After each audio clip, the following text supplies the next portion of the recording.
सोचिए, एक ऐसा लड़का जिसके घर में बिजली नहीं थी, साइकिल तक नहीं थी और रोज का खाना खेत की फसल पर निर्भर था। और वही लड़का आगे चलकर हजारों करोड़ की कंपनी खड़ी कर देता है।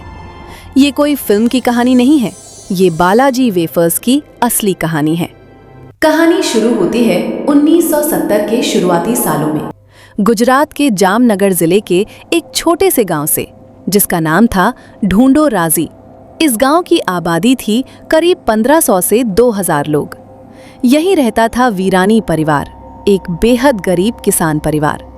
घर में ना बिजली थी, ना कोई साधन, और रोजमर्रा की जिंदगी पूरी तरह खेती पर निर्भर थी। लेकिन समस्या ये थी कि ये इलाका बार बार सूखे से प्रभावित होता था। सूखा पड़ता, फसल बर्बाद हो जाती और पूरा गांव भूखमरी के कगार पर आ जाता। इसी माहौल में एक 15-16 साल का लड़का चुपचाप बड़ा हो रहा था। उस समय कोई नहीं जानता था कि यही लड़का एक दिन अरबों की कंपनी का मालिक बनेगा। लगातार सूखे की वजह से तीनों भाइयों के पिता पोपट भाई वीरानी को अपनी सूखी जमीन बेचनी पड़ी।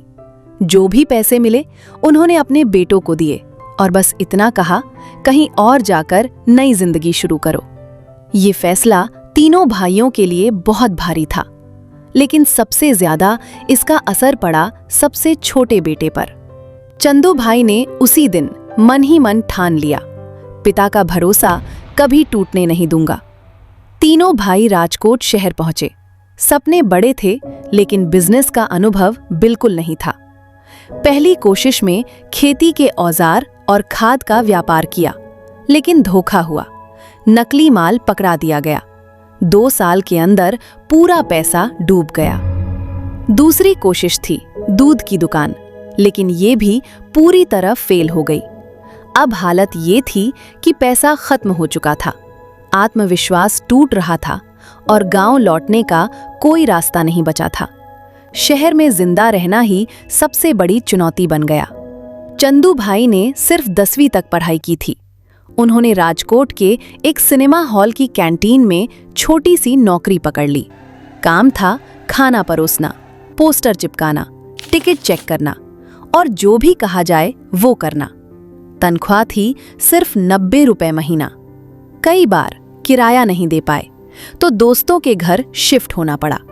लेकिन चंदू भाई ने कभी भी काम को छोटा नहीं समझा।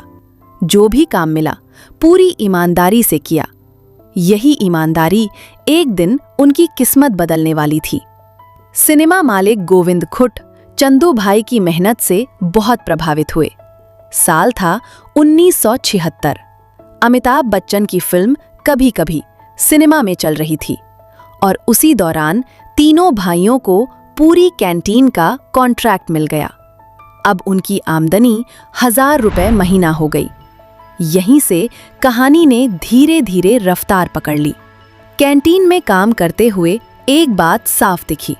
इंटरवल के सिर्फ 10 से 15 मिनट में सबसे ज्यादा बिकने वाला सामान था आलू का वेफर। लेकिन जो सप्लायर थे न वो समय पर आते थे, न क्वालिटी सही होती थी और न ही भरोसेमंद थे। तब भाइयों के मन में एक सवाल उठा, क्यों ना हम खुद आलू के वेफर बनाएं। साल था 1982। घर पर ही आलू के वेफर बनाना शुरू किया। कुल निवेश था 10,000 रुपए। न कोई अनुभव, न कोई ट्रेनिंग, बस लगातार प्रयोग। कई रातें जागते हुए निकली। कभी स्वाद खराब, कभी वेफर जले हुए, लेकिन हार नहीं मानी गई। आखिरकार एक ऐसा स्वाद बना जो लोगों को वाकई पसंद आया। साल 1984 में इस प्रोडक्ट का नाम रखा गया बालाजी वेफर्स। शुरुआत में कुछ ही दुकानों से, लेकिन यहां भी नई मुश्किलें आईं। कुछ दुकानदार धोखा देने लगे। तब भाइयों ने एक फैसला लिया, अब हम खुद डिलीवरी करेंगे। पहले साइकिल से, फिर मोटरसाइकिल से और फिर ऑटो रिक्शा से।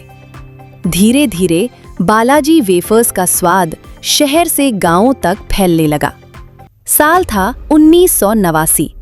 50 लाख रुपए का लोन लिया गया। राजकोट में एक बड़ी फैक्ट्री लगाई गई। मशीनें अक्सर खराब हो जाती थीं।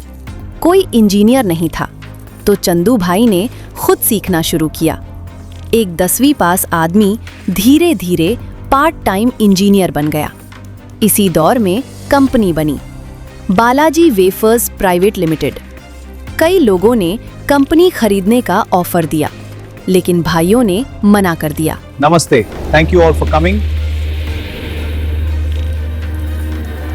उनका मानना था, ज्यादा सोचने से कुछ नहीं होता, रिसर्च करो और फिर कूद पड़ो, और जिस काम को करो पूरी धुन के साथ करो। आज बालाजी वेफर्स सिर्फ एक कंपनी नहीं है, ये एक पूरा इकोसिस्टम है। हजारों सप्लायर्स, हजारों कर्मचारी और कोई सेल्स टारगेट नहीं, क्योंकि उनके लिए बिक्री लक्ष्य नहीं है, सेवा ही सबसे बड़ी ताकत है। आज बालाजी वेफर्स भारत की तीसरी सबसे बड़ी स्नैक्स कंपनी है, लेकिन इसके बावजूद ये बिजनेस आज भी परिवार मिलकर चलाता है। बालाजी वेफर्स की यह कहानी हमें बस यही सिखाती है, शुरुआत चाहे छोटी हो, अगर सोच बड़ी हो तो मंजिल भी बड़ी ही मिलती है।